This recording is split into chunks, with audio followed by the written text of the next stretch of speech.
thank you so much for joining us this evening. Yeah, thank I you for think, having me. yeah, of course, it's always a pleasure because I think we are having you on our webinar for the second time, and we had you speak at one of our events too. And every time I hear you speak, I still learn something new, and I walk away with a tip that I end up implementing in my following tax year planning. So, because Well, it's just good. that the tax code is so vast that even if I've heard you speak about some of these tips and tricks and loopholes a few times, it's always a great learning session. I know that tax is for most people not the most exciting stuff.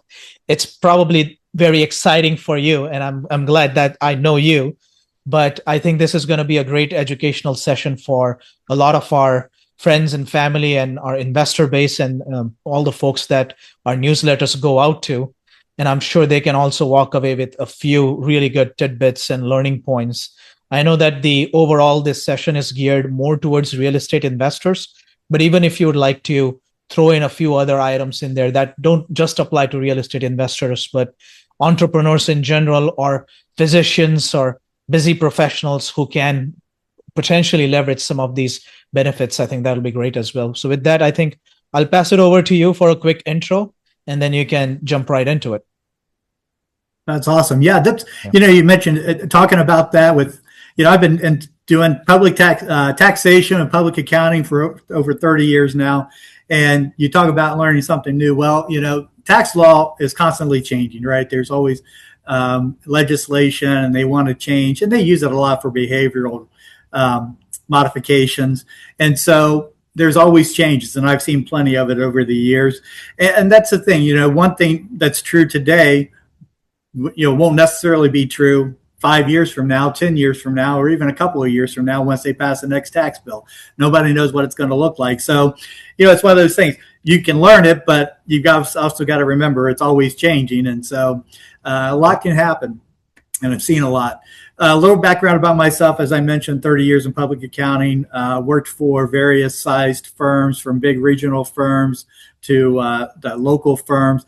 And most recently here for the last 9 years, I've been working, having my own firm, and which has been great because it's given me a chance to really connect with the business owners and just help out businesses and be that advisor, using my experience that I have, be that advisor that they need as they operate their business and make the decisions that they don't have the big budget to hire, have a fully stocked board of advisors and the CFO and the treasury management function. So just to be able to do all of that. So it's been great, and spent all these 30 years primarily on the taxation side. So seeing it all, seeing a lot of different legislative bills, tax law changes, and the only thing that constant there is in taxation is it's always going to change, it seems like.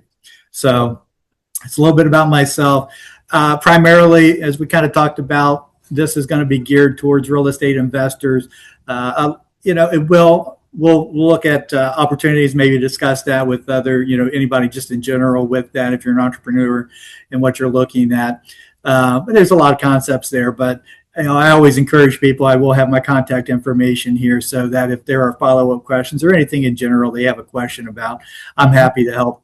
Any of your investors or your families and friends that might have something that pops up in their mind after they see this broadcast, or after they have a chance to think about it and think about what we talk about here. So Absolutely. And Marty, would you say majority of your clients are real estate investors, or is that kind of a area of specialty for you, or is it relatively a mixed bag? It's a mixed bag, but I would probably, if I had to put a guesstimate on it, I would say probably in the range of, well, when I say this, because I have clients, a lot of my clients, they may not be directly involved in real estate, but they all seem to have real estate, they're real estate agents, brokers, or they have their own rental properties on that. So probably, as far as being involved and looking at this, probably in the range of roughly 30% of my clientele, maybe 30 to 35% are real estate based or focused. And, I think part of that's because there's so many opportunities available in real estate that you don't necessarily get, if you're a W-2 employee or even some other businesses, if you're, service businesses. But, real estate, it's got a strong lobby. And so, there's a lot of deductions, a lot of opportunities available via a real estate activities, whether you're in the development or construction or rental properties, management, wherever you might fall, there's a lot of opportunities there. So I think just by the nature of the work that I do, the individuals that need help, I mean, there's a lot of individuals looking for help, but, it always comes back. Real estate is a big area where individuals look for guidance because there's a lot of different rules out there and a lot of different traps you got to watch out for. And so it just seems to come back. And that's, I think, partly drives, the business that I have is because, they're the individuals that need that help, that professional assistance as we go through this. And because, again, the laws are always changing that we're looking at. Yep. Absolutely. Yeah. Sounds great. All right. Well, without further ado, I guess we can get into this. Perfect. Let me pull up the information here.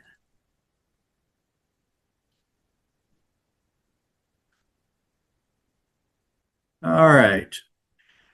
All right. You got me on there, Jay? Yes, good? We can see your screen. All right. Perfect. Perfect. All right. So where I want to start off with, fixed assets. They're a big component of real estate investing. Being real estate, for the most part, many real estate professionals or investors, dealing with fixed assets. When I'm talking about fixed assets, I'm talking about you've got your building, your structure, the real estate that's included in the activity that you're dealing with. So the deductions we're going to be looking for in this area, there's some ones that are probably more at the forefront. A lot of people have heard about. I want to just kind of cover it just to make sure. I don't like to assume everybody knows about these things. So try and bring it down here so that we make sure we cover all the bases for anybody who may be getting into real estate investing and help give them a foundation to build off of. And the first big opportunity that's available out there that was brought back into full force with the tax bill that was passed last year is the bonus depreciation for qualifying assets. And what do I mean by bonus depreciation? That's the ability to write off the cost of that asset in the first year versus having to string it out over the life of the asset. So, for example, if you had an asset that had a 5-year life, such as furniture and fixture that you placed in service in your rental property, that normally has a 5-year life that you would depreciate it over, which means you can recover that cost over 5 years. Tax law allows us bonus depreciation, and it's currently 100%. And it is for the foreseeable future until legislation is passed to change that. And what that means is instead of writing it off over 5 years, you can deduct 100% of that cost in the year of acquisition. So that can be huge, especially when you're furnishing a project. You buy a rental property, for example, and you need to get it furnished. You're buying refrigerators, you're buying furniture, all of these type of assets that you need to get it up and running and get it fully furnished. Well, instead of having to take a deduction over the 5 years, you can get that deduction in the current year and get that write-off now. Now, we'll come to the point of, if that gives you a loss, how you can benefit from that or the opportunities to be able to benefit from that or how that might be handled. But it's always better if you can get the write-offs now in the current year, even if you can't use it until a future year, because at least you're locking in that write-off now, because you never know exactly, when tax law changes and how that might affect your ability to carry over those losses or carry them forward. Another potential opportunity that's out there that's fairly commonly talked about is a Section 179 deduction, but this is for a trade or business. And I'll come back to it because a lot of rental properties, real estate rental activities, are not necessarily at the level of what's considered a trade or business. Now, I say that I wish I had a something I could point you to on whether an activity is a trade or business or not. And there's a little bit of guidance out there that can kind of help determine that. But for the most part, it's more of a facts and circumstances test. And so whether you have a trade or business is determined upon how much activity you have in that business, and whether you're putting the time into that business, and carrying it on as a trade or business and a for-profit entity to try to make money. Now, I will tell you, tax law currently says rental real estate for residential, any type of rental properties, it's by law not a passive activity, which means it's not a trade or business. So unless there's some exceptions to that and that you have to meet, and that's where you can get it up to the trade or business. Now, I will say from a deduction standpoint, Section 179 is a tool that's out there and available, but it's not your primary tool, particularly with bonus depreciation. We just talked about being back to 100%. Just for those who are not aware, it had been 100%, and then over the last few years, they were phasing it out, and it was supposed to be down to 40%, eventually phased out. It was going to be phased out, I think, by next year. It was not going to be around. So it was getting phased out. So with bonus depreciation being reset back to 100% and permanently staying there, that is a very good opportunity, because the other limitation on Section 179 is you can only take that deduction, which is basically just writing off the asset. That Section 179 is the Internal Revenue Code section that allows this. That deduction is only allowed to the extent that you have taxable income from that activity. So if you don't have, or that you have taxable income on a trade or business, and if you don't have it, then that deduction can get limited. It can't take you into a loss, whereas bonus depreciation can, even by taking 100% write-off, if that gives you a loss or makes a loss bigger, you can still take that deduction. So from having tools in your tool belt to be able to write off real estate and get a deduction for it, bonus depreciation generally is going to be the first tool you're going to go to. Section 179 may be available. It may not, again, back on the trade or business classification. But just know, that's a tool that may be out there that could apply. But for the most part, bonus depreciation is going to cover you and the write-offs or any write-offs that you need for a capital asset. Now, the third thing I want to mention when it comes to this is on the repair versus capitalization, because this is a very important distinction. If it's a repair, that's another way to write off. So you may have a cost that you incur, but I'm going to go over here in a minute. That cost, the traditional way of thinking of it is that's a capital asset, because let's say you had a wall in your rental property, had some issues with it, and let's say you had termites or something, you got into the wood on, let's say, on one side of the wall, and you went and tore that out and rebuilt that. Well, the common thinking, historically, the way it would be looked at is that would be considered a capitalized asset, because you spent, maybe I'm throwing a number out there, $20,000 to repair this section of the wall, or even 25. It doesn't matter. It's a big enough expense. And the common thinking historically was that you capitalize that and depreciate it over the life of the building. That applies. The law has changed.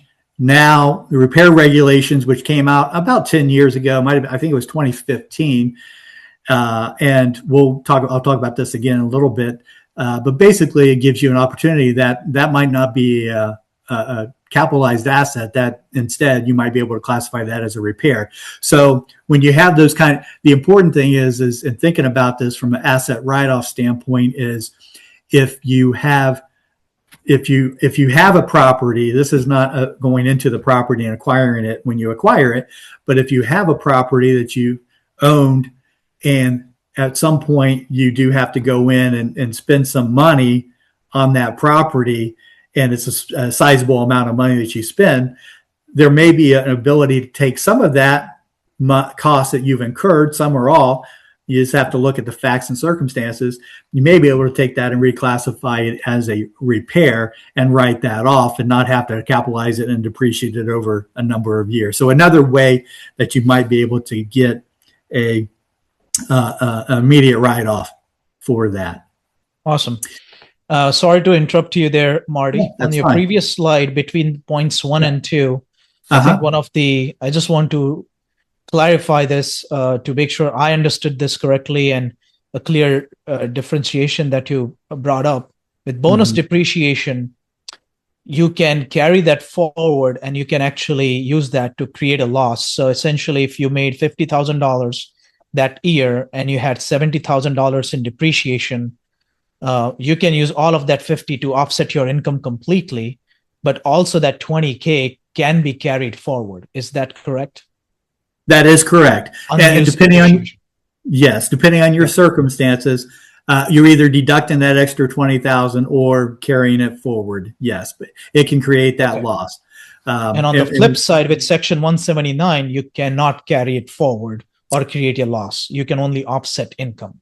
Correct. I mean, these are generalities that we're talking about, because tax code has always got a but or an exception, but the general rule is the 179 does not create a loss. It can only offset your income, but does not create a loss that you can deduct or carry forward. Okay. It cannot make the law. You cannot generate a loss for you. Is the common general rule for the 179 deduction. Got it. So which is why I think these in that order make sense. Like, try to make the best use of bonus depreciation first. And if you're still left over with a lot of taxable income, then maybe go buy yourself a nice Escalade. Right. Okay. Exactly. Now, I will say, and to your point, with bonus depreciation being back at 100%, yep, it really lessened. There's still circumstances where Section 179 can come into play. It's always a fact and circumstances, and that's why it's always good to have a good accountant that you can talk to, or a tax professional that you can work with. Because when bonus depreciation was being phased down, and if you only got 60% or 40% write-off up front, you might be able to take 179 and then take bonus on the remaining.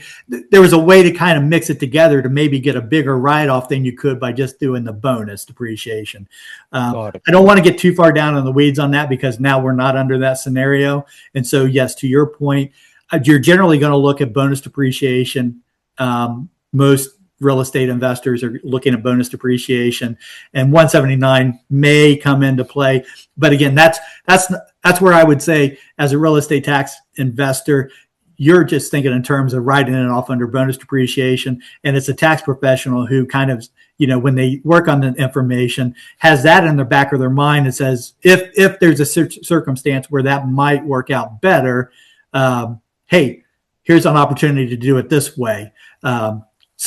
But for the most part, I think you just focus on bonus depreciation is going to be your tool to write off if it's an asset that has to be capitalized, if it's in a qualifying life. Got it. Awesome. Thank you. Okay, you're welcome. And that leads right into, so if a qualifying asset is for bonus depreciation, is dependent upon the asset class life, or the class lives of the assets you have in service. And so it only applies to assets that have a class life of 20 years or less. And so that's where I get back to, like, your furniture and fixtures and land improvements. those kind of assets when you're purchasing the property that will fall into those shorter class lives, the 20 years or left, that would qualify for the bonus depreciation. If it's the building and you purchase the building generally has a 27 and a half year for residential or 39-year life for commercial property. And so the building itself is not going to qualify for that write-off of bonus depreciation. You're just going to have, it has to be depreciated over that regular life. And so that's a really important thing to take into account. And so the goal is how can we get more of that cost when you purchase the building? How can you get that cost into a class life of 20 years or less? And how you do that is with item number 2, and that's a cost segregation study. And what a cost segregation study is bringing in a professional. They've got an engineer on staff, and they go over the structure of the building, and they do it all a little bit different. But what they're basically doing is analyzing the building structure, the shell, all the components, everything that's included in the building, and they're taking that building that you purchased and breaking it out into what's 5-year property, what's maybe 7-year property, what's 15-year property. They're doing it into the various categories, and so the cost seg study allows you to write off those components under bonus depreciation rules, whereas you couldn't if you didn't have the cost segregation study performed. And I will tell you, you can do searches. I just had somebody send me a cost seg report for a rental property, a few $100,000 or a few $100,000 rental property. And I think it was a company, and there's no endorsement here. It was Cost Seg RX, I believe was their website. My point is there's multiple websites where they'll do online cost seg studies for you. By giving them information, they'll request certain information. You give them that information and they'll do the report. And I think they do it for a reasonable fee. I know I've seen some places they're charging around $500, $600 for that cost segregation study.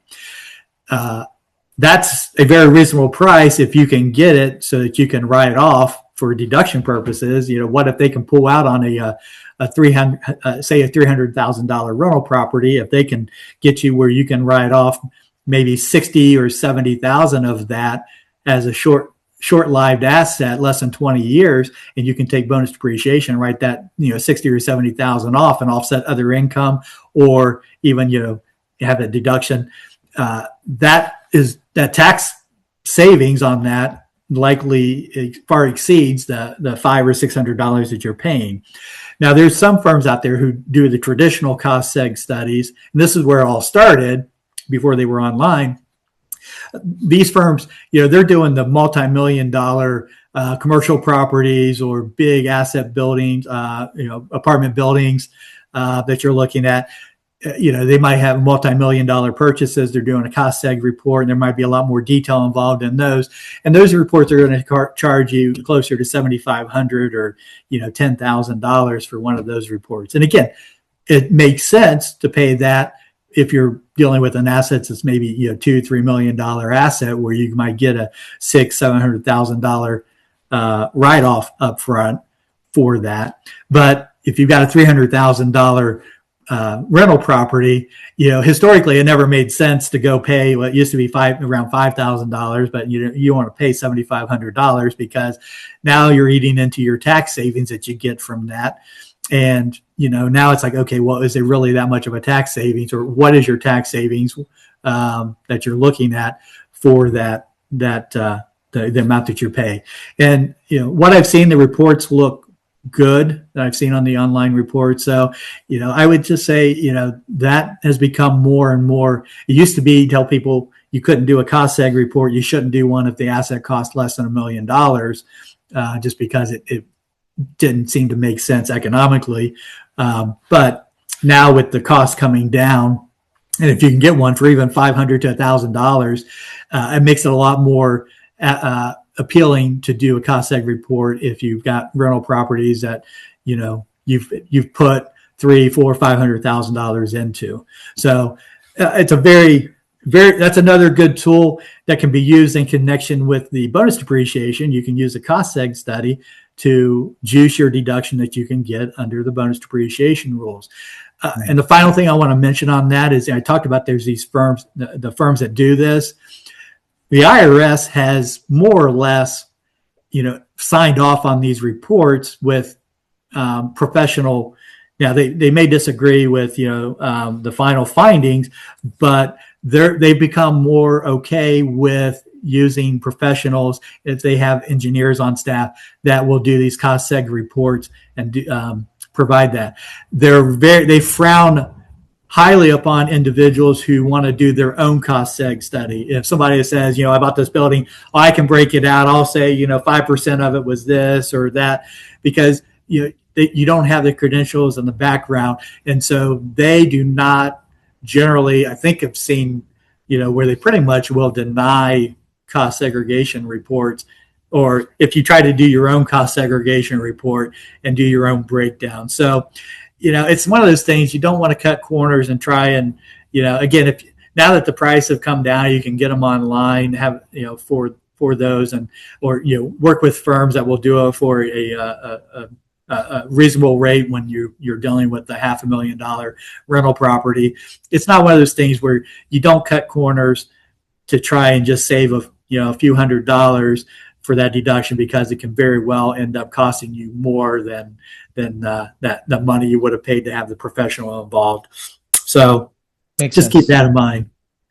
One of the questions we have received, Marty, is what is the maximum depreciation you can take? Now, 20% roughly, rule of thumb, is land value, which cannot be depreciated. But the rest, asset value, only that anything that can be depreciated on a 20-year timeline based on cost seg, that's the most you can take bonus depreciation on. Is that correct?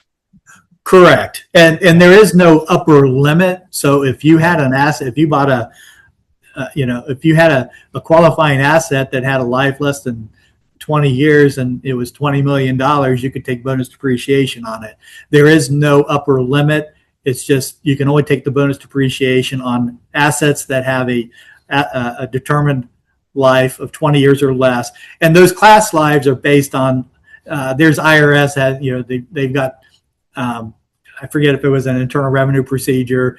They've got pronouncements basically that they've assigned class lives to assets and different kind of assets. And so, the more common ones are, like we talked about, the land improvements, 15 years, fixed assets for furniture, fixtures, appliances, or 5 years in a rental property. So those are the ones that have been used more often. But so as long as the class life is 20 years or less, it's going to qualify for bonus depreciation.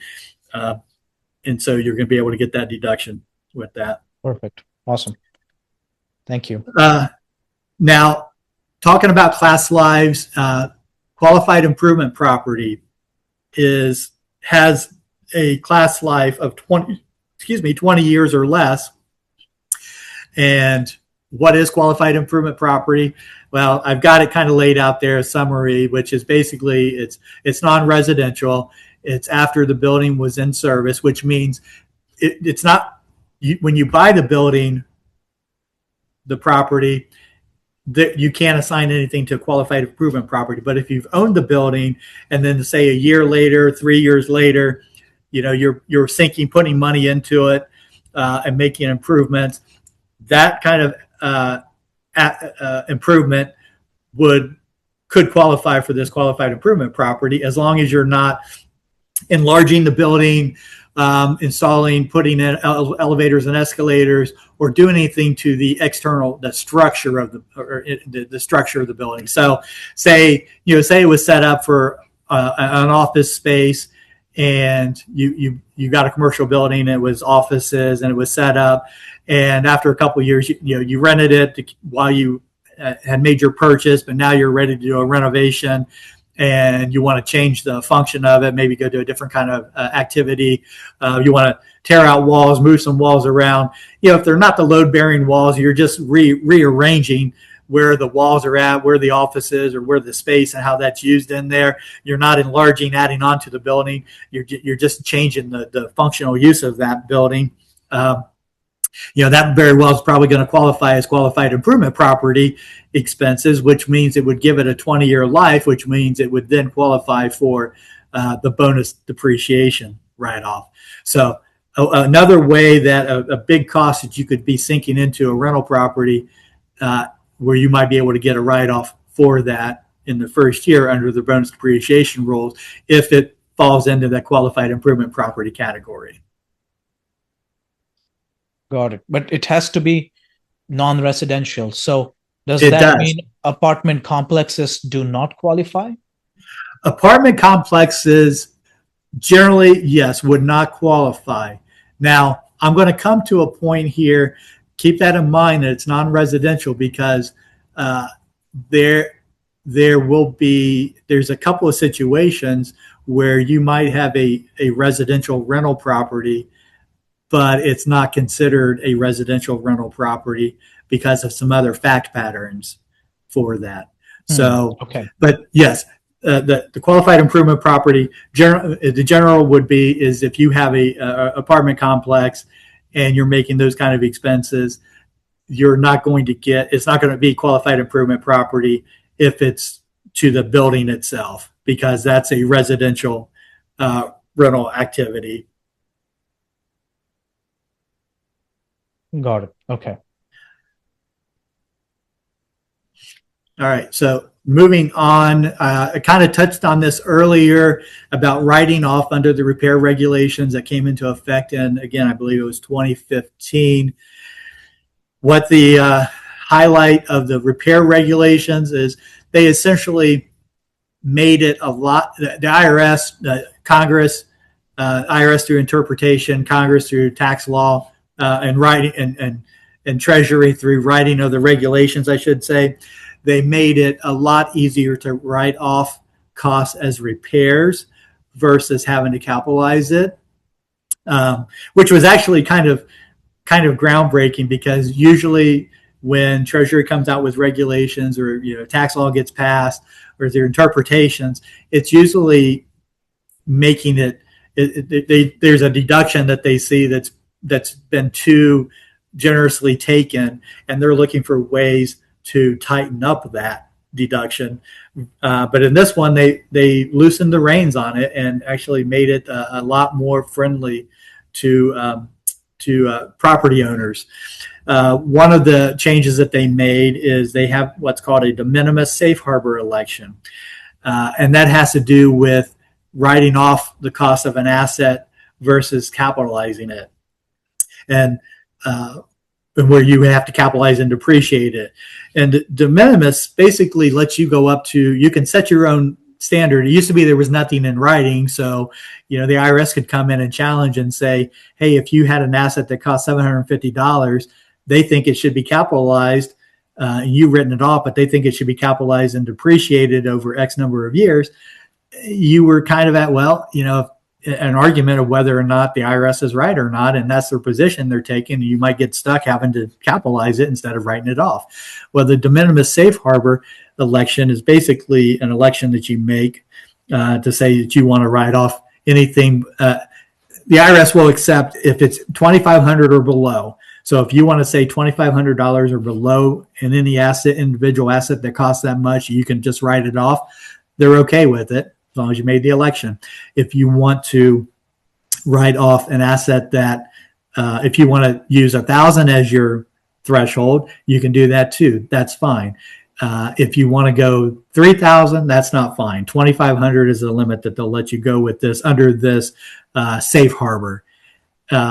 Now, you could have a higher one, but again, the IRS could challenge it. If it's higher than 2,500, they could challenge it, and you may, if they looked at it, they may disallow it, and then you may have a problem because you can't write off what you thought you could.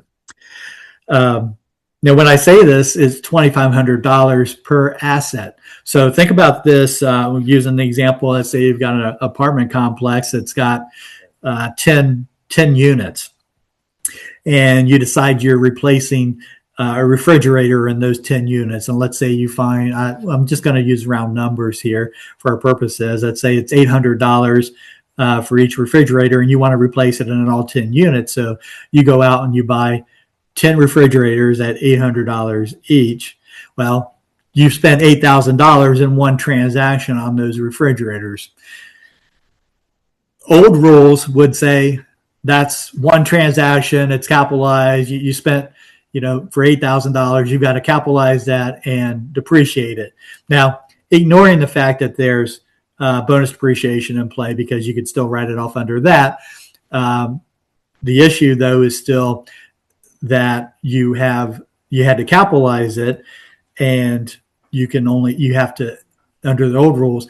The new rules say, as long as you have it itemized on that receipt, it doesn't even have to get capitalized. You don't have to put it on a depreciation report. Whereas like bonus depreciation, you have to list it.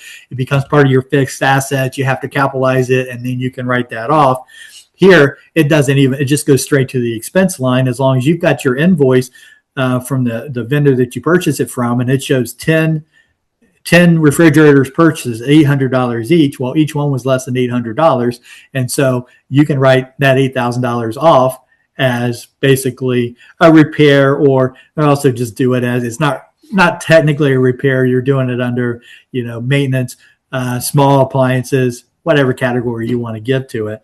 But you don't even have to capitalize it and put it on the books and go through that. Because the other issue that comes in is we're talking about federal tax law right now. The other thing you have to remember with bonus depreciation is a lot of estates do not use the bonus depreciation rules. They go with the write-off rules. So while you might get 100% write-off up front with bonus depreciation for federal tax purposes, for state purposes, you might only get an 80% or a 20% deduction up front and have to deduct it over the 5 years.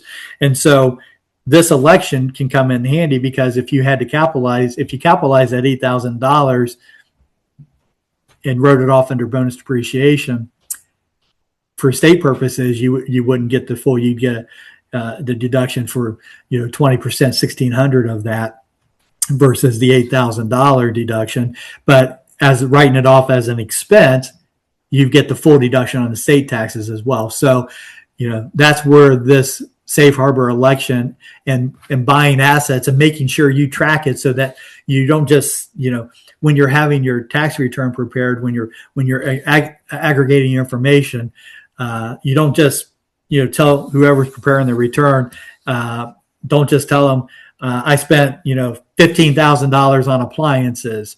Well, have the break broken down, or, hopefully they're asking about that, but if not, you have that in single transaction. If you're buying that, have it broken down so you can expense that and get the current deduction for both federal and state taxes, instead of having to capitalize it and going through the bonus depreciation rules with that. Mm-hmm. There's also, this is the heart of the repair regulations, got into what's a repair versus what has to be capitalized.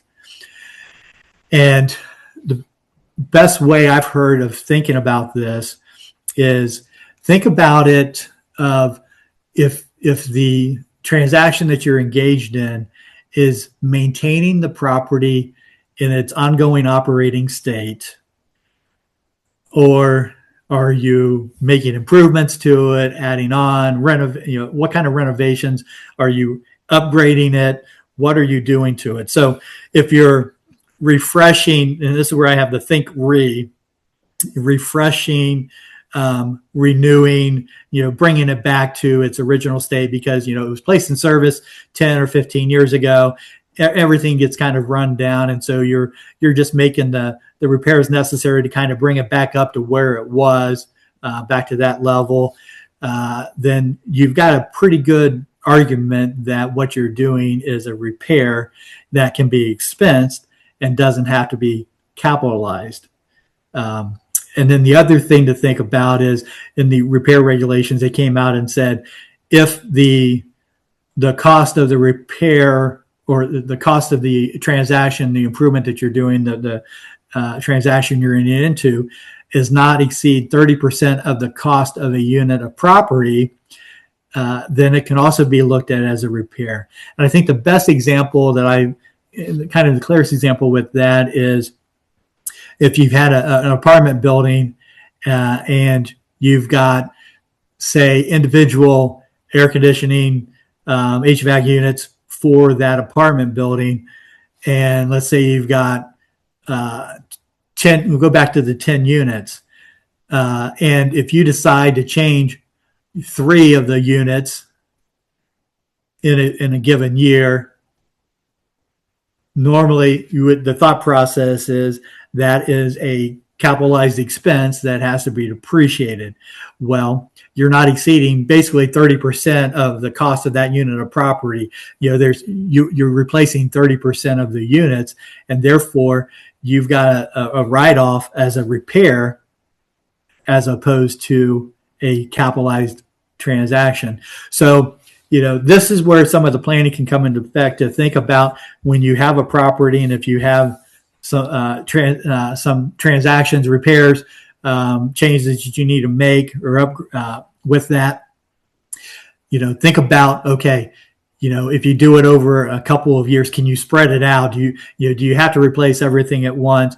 Or, if you can spread it out over a few years, you might be able to, take deductions for that, as opposed to having to depreciate it over whether it's 27 and a half years or 39 years. You might be able to deduct it if you do it incrementally over a few tax years for that. So again, a little bit of planning, a little bit of foresight, a little bit of thinking ahead, as long as the building, does its part and goes through with what your plan is, then it's good. And you get that write-off. So again, just kind of keep that in mind, from the ability to write off the cost as repairs. And again, these are repairs. And so this gets expensed as, goes through as an expense and is not capitalized. So it also goes through for state tax purposes.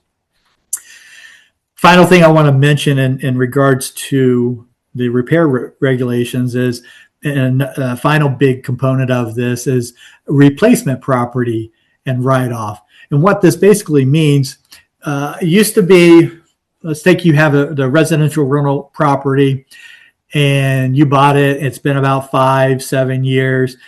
And it's time, it needs a new roof. You've got to replace the whole roof. You knew that when you bought it, but you got some years out of it to build up some cash flow.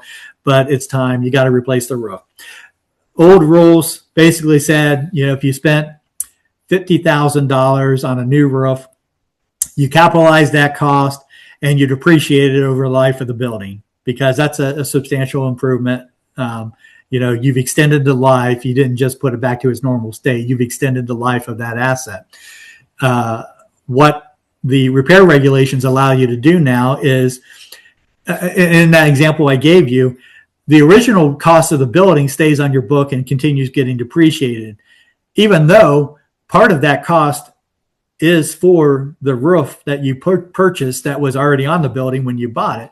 So what the repair regulations came out and said is, using a reasonable method, you can write off the cost of the roof that was replaced, because that roof is no longer there. You put a new roof on this place. The old roof was torn off and is not there. And therefore you got rid of that asset. And so unlike the old rules where you still had to depreciate that, even though it wasn't really there, now you can write that off. So you put the new roof on, you can write off the remaining cost of the old roof. And again, you just have to use a reasonable method to determine what that cost was, and whether, a lot of times it's, if you replace the roof relatively close to when you purchased the building, then it's kind of easy to say, okay, well, the cost of the new roof is about what the cost of the old roof was, because the cost of the roof hasn't changed a whole lot in a couple of years. Now, I know there's always exceptions to the rules, but for the most part, that's the general rule that kind of holds in. So as long as you follow that, you can more or less write off the cost of the roof indirectly that you put on. You can write it off by deducting the cost of the old roof that you've now disposed of. That, to me, that's an area that, even though it's been around with the repair regulations about the longest, I come across that as, people not picking up on that. And I don't know whether it's just not taking the time, not thinking about it, where if somebody puts a roof on and not going through and pulling that off and wanting to do the calculation to pull the old one off, and it's just easier to put the new roof on the books and depreciate that, or just if it's they don't know. But that's usually the deduction, and again, that's a write-off, and so that's like disposing of an asset that doesn't get hung up with having carry forward in those rules. You're writing that off, so there's definitely a benefit from that. So if you're doing any major renovations and improvements or repairs, even replacing a wall that maybe it doesn't fall under the other rules where you can write it off, think about it in terms of are you replacing any other assets, or did you tear out an asset and put in service a new asset, and does that give you the opportunity to basically write off that cost of the old asset that you disposed of? So that's one of the bigger areas that I see that's missed or not taken advantage of by a lot of real estate investors. All right, I want to kind of keep moving here. I know I don't have a lot of time with this, but I want to get into, we talked about earlier where I think I mentioned where you might have scenarios where you might have a residential rental property, but it's actually not considered a residential rental property. And this is where that's going to come into play. By law, all real estate rental activities are passive unless, and this is a short-term rental where the exception exists, where the rental is for 7 days or less. That's considered a non-passive activity unless, well, I'm going to get to another point here. That's a non-passive activity and considered more, and the same for a short-term rental exception of 30 days or less. There's a little distinction here, and I'll come through on that in a minute. But these two could be considered where they're more like hotels. If you're performing substantial services, such as daily maid functions, and if you do an internet search, you can see it as far as providing substantial services with a short-term rental activity. But if you're providing the substantial services, which is helping the guests out, maybe you're doing concierge services for them that are staying there for you. Like I said, maid services, linen services, washing, doing things while they're there for their stay. And you're providing those services, and you have these short-term rentals. Those are not considered, they can be considered basically the trade or business, and they're also considered more like a hotel function, and a hotel is a non-residential rental activity. And so that would fall under that category of being a non-residential rental. So you may have a scenario that non-residential back on the qualified improvement property could apply here with some of these type of activities if you're providing substantial services along with them. Other thing to remember on that, though, if you're providing substantial services, these are considered basically trade or businesses. That activity is going to get reported on the Schedule C, which means it's treated as basically a sole proprietor that is subject to self-employment tax if you have net income on that activity. So, there is a downside on there, or potential downside if you're generating income that you might be paying self-employment taxes on it. So you always have to look at it and say, okay, is it worth it to have that, or does it help you to have maybe not doing the services and maybe have a way where you're not materially participating in these activities for the short-term rental that's a 7 days or less. If you don't have not providing substantial services and materially participating, then these can kind of fall back into a passive activity because their definition is that the real estate activities are passive by law, and these are exceptions to that. That doesn't mean these can't be a passive activity to you, and so they may still fall under those rules. Sorry, it gets a little confusing there. And again, this is why it's very important to have a real estate tax professional who understands these different categories and kind of walk you through it, because your individual facts and circumstances will kind of dictate how that activity is going to get treated for you. And so that's going to determine, does it get reported on Schedule C versus Schedule E, which is where rental activities generally get reported. And again, that's a determination. It's going to be based on some of those other things, other factors that we talked about on if you're materially participating in the activity and what kind of activity it is. If it's long-term rentals, where you're renting for 6 months or a year, whatever the case may be, and they're in there long-term, it is passive by default. And generally, you're going to have those on a Schedule E for reporting purposes is where they're going to fall. Now, on this slide, there's a mention about the real estate professional status. Even if you have a passive rental activity, if you've got real estate professional status, it gets reported on Schedule E, but it may still be able to deduct any losses on there, and it's not subject to the passive rules because you meet the real estate professional status. I already kind of touched upon the self-employment taxes if it's on Schedule C, so we'll go right past that and into the real estate professional status that you can obtain.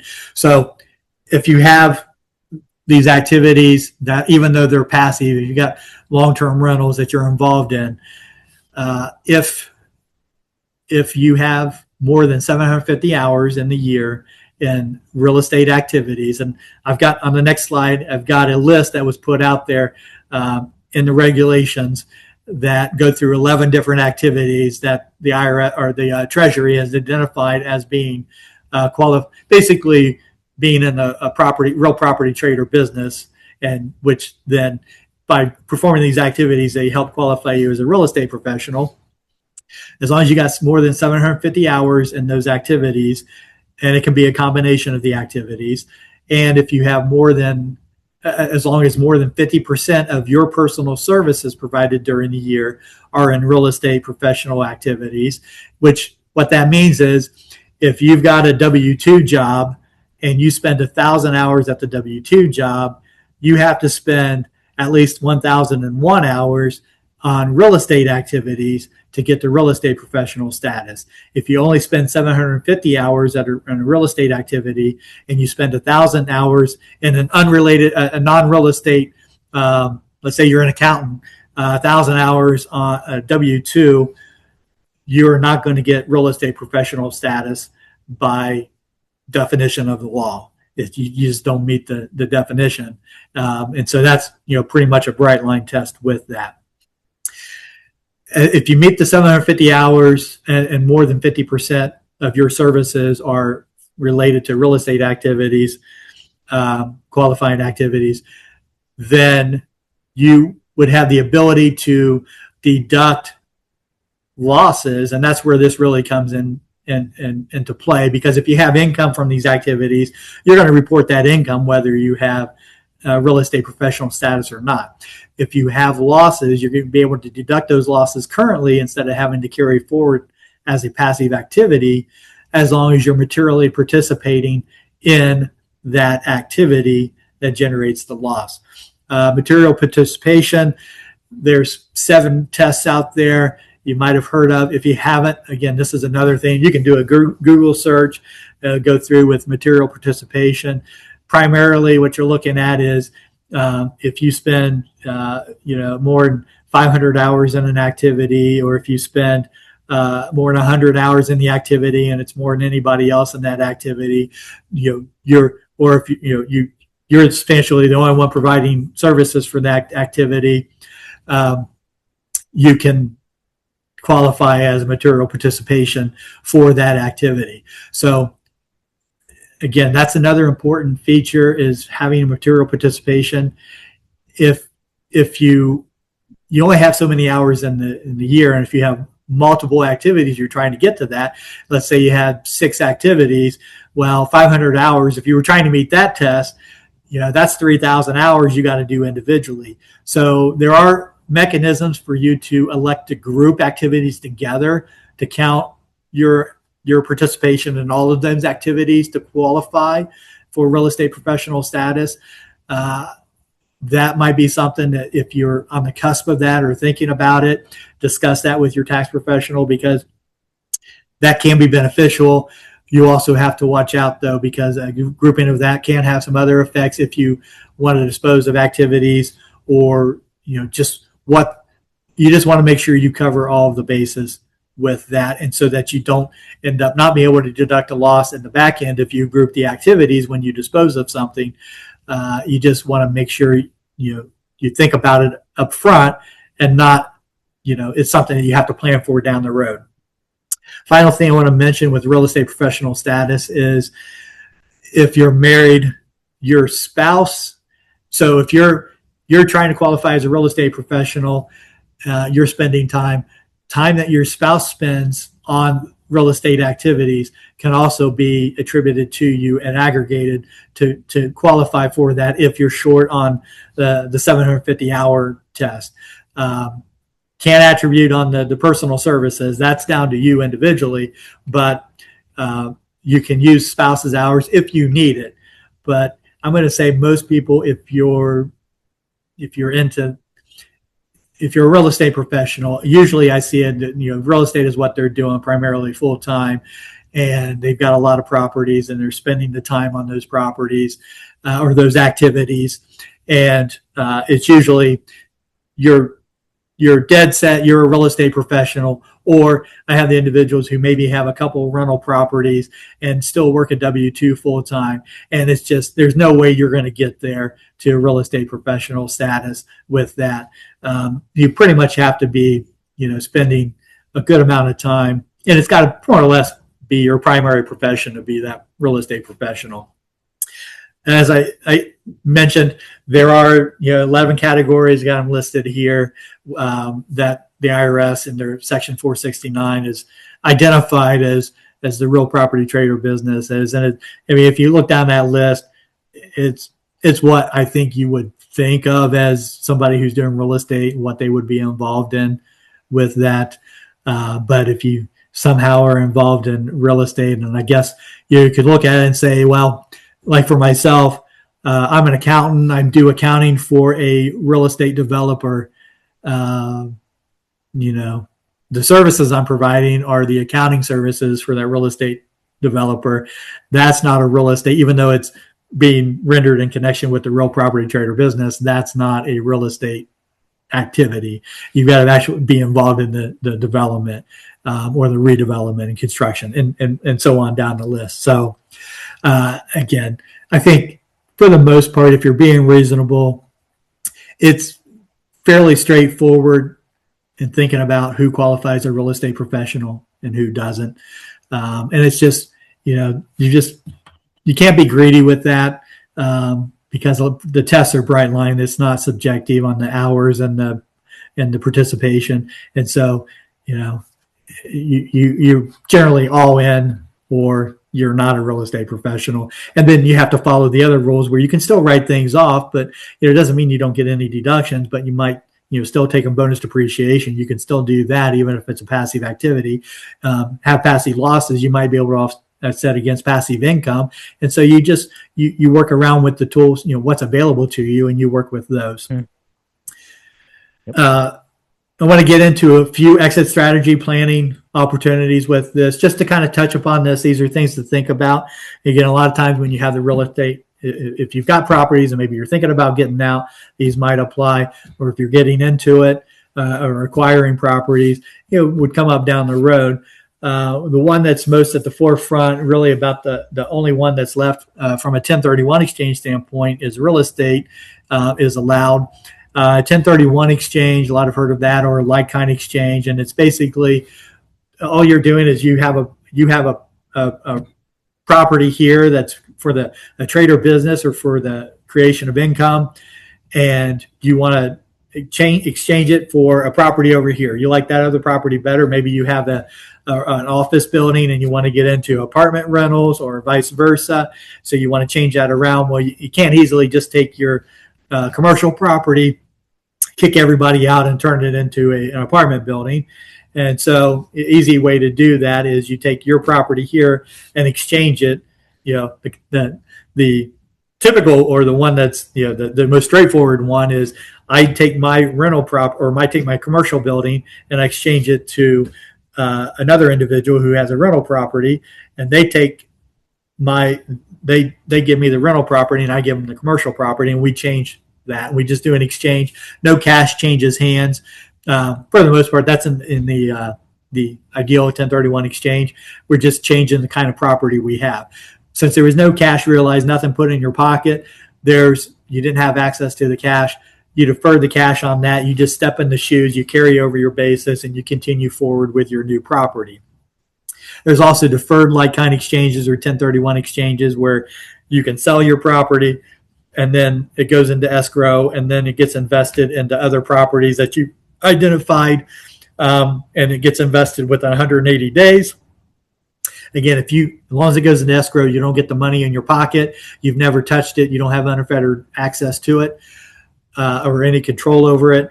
Again, you can defer the taxes and not pay the taxes. Beneficial when you want to stay in real estate, but you want to get out of the property you have, but maybe you can't find somebody who has a property that you want and that, to do a direct exchange.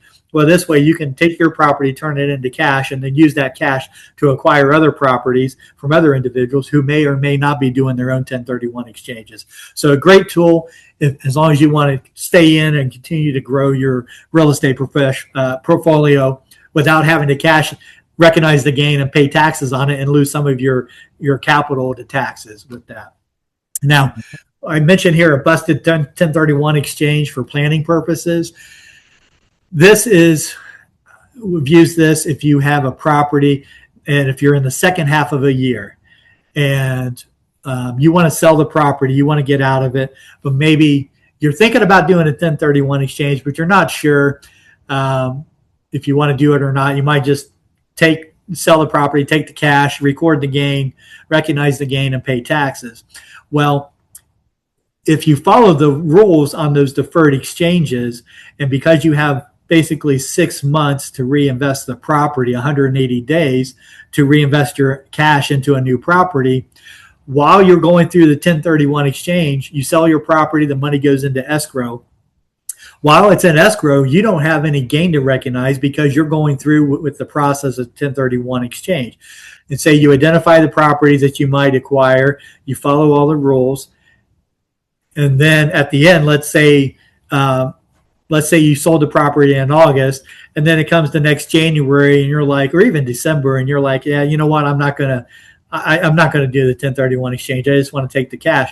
Well, as long as you roll that in and you wait until January to bust the 1031 exchange, and you tell the escrow agent and say, hey, you know what, just send me the cash. I'm not going to do the 1031 exchange.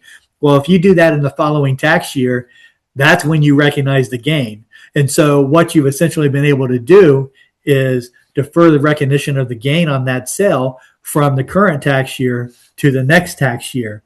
Why might you do that? Well, maybe you have other gains you have to recognize this year, or a big income year, and next year is going to be a lower income year, and you might be able to get a better rate. It might get you in a lower tax bracket, maybe even a 0% capital gains tax rate, which we'll talk about in a minute. By deferring that gain to next year, maybe you need to spread it out.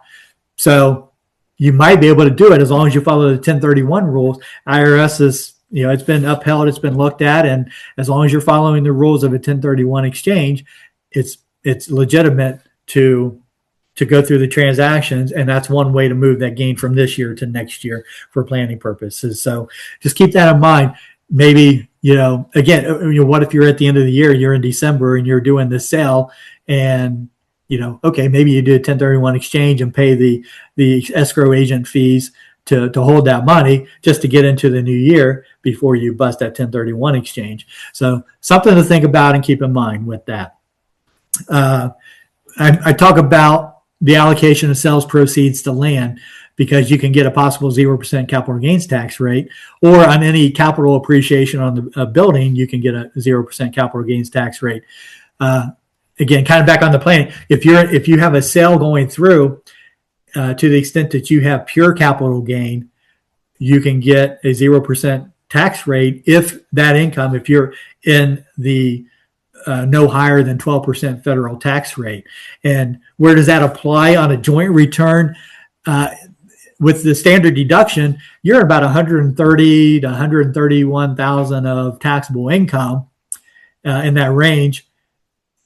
After the standard deduction, you're in the no higher than about the 12% tax bracket. So if you get if you have a income year that you can plan it and have income down into those brackets, and you can get capital gain treatment on the transaction, you can get a 0% capital gains for federal purpose tax rate. State taxes still apply, but usually depending on your state, it's a few percentage points. That's okay. But if you can avoid a 15% rate on the transaction and get a 0% rate, that's really beneficial. Just gets back to planning and looking at it and being in touch.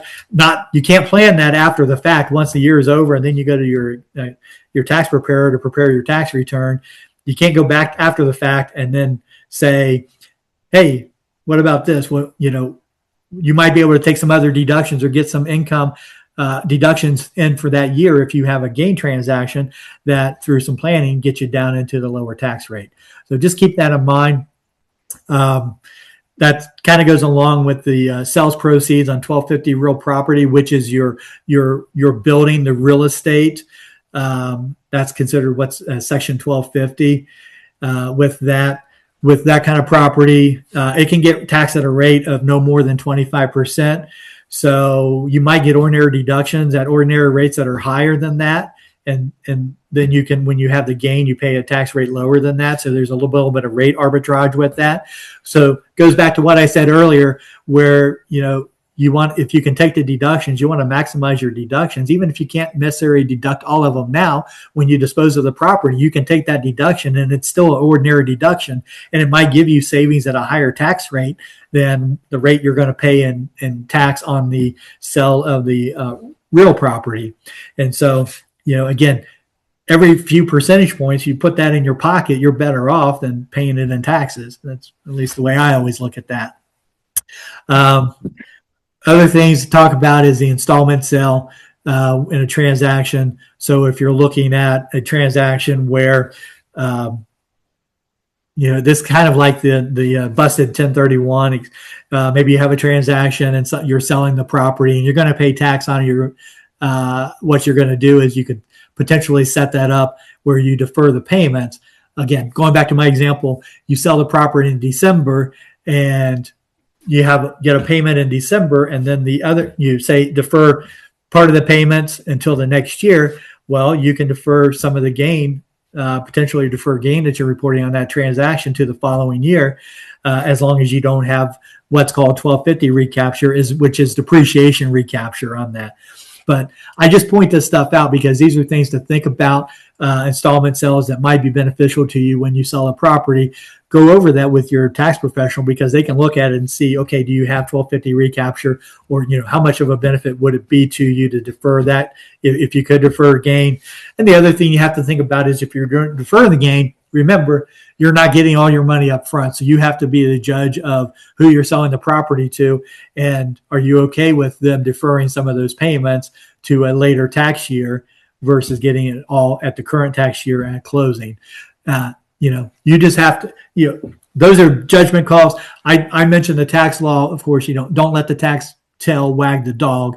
You've got to make sure you're comfortable with the scenarios. And if the installment sale doesn't make sense, you just want to get the money up front, then you don't do it. But it's a potential tool that's out there. Finally, another tool that's coming back next year. I just mentioned it. It's Opportunity Zones 2.0. It's where you sell a property. And if you invest in a property that's in an opportunity zone, you can defer the gain recognition on that sale. It goes into that property. There are opportunity zone funds out there that you can invest in if you don't find a property that you like. There's a map out there. If you look for opportunity zones, they'll be out there. I don't know if it's been updated yet because the old opportunity zones 1.0 phases out this year. They have to recognize the gain in 26 when they put the new law for the opportunity zone update. It starts basically next year. And so they may not have the map ready yet for that where all of the zones are because I know they were making changes to it. But just know that's out there. And so starting next year, if you have a sale transaction, that may be a way to defer the gain recognition and or potentially exclude part of it. If you hold it for 5 or 10 years, there's a few different rules with that. So again, just one of those things. I put these things out here to keep them in the back of your mind. So when you're going to have a transaction, hey, would this apply? Would this apply? Might this apply?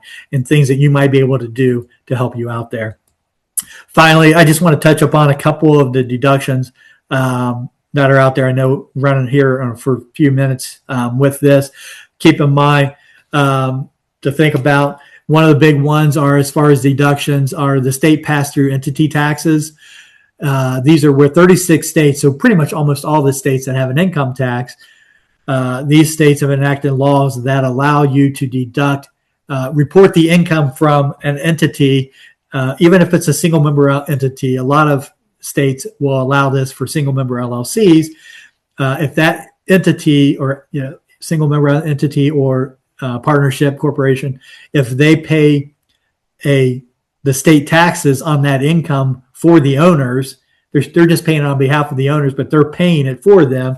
You can take a deduction at the entity level, which gives you a deduction at the federal level. And because there are limitations on the ability to deduct itemized deductions, or if you don't itemize, this gives you a deduction, a direct deduction from your income that you report, as opposed to losing that deduction because it has to go through as an itemized deduction. So think about that. If you have activities that have income, does it make sense to pay a pass-through entity tax for that activity if you can do that for the state that you're operating in? Also want to talk about an exclusion here, the Augusta rule. Gets a lot of airtime. I think there's a lot of TikToks and other social media out there about this. The Augusta rule, broad terms, basically is if you have a property that you rent for less than 14 days and you use that property more than 14 days for personal use, and you don't have to report that income. You don't get any deductions associated with it, but you don't have to report that income from that property. It's excluded. The Augusta rule, that's the old Masters place side of the Masters.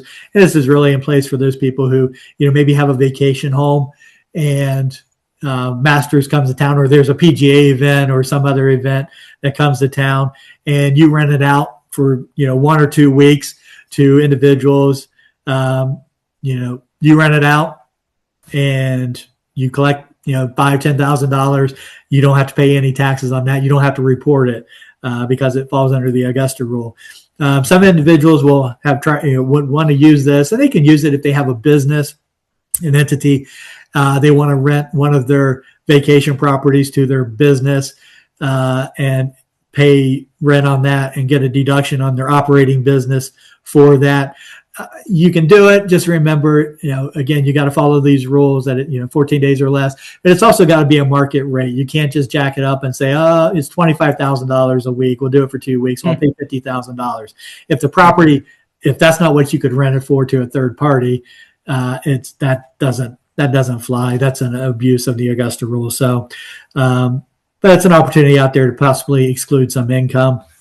Home office deduction could be available, but not for passive activities. So if you have just rental properties and they're passive activities to you, you're not getting a home office deduction for that. But if it's an activity that you can treat as a non-passive trade or business, you can take a home office deduction for that.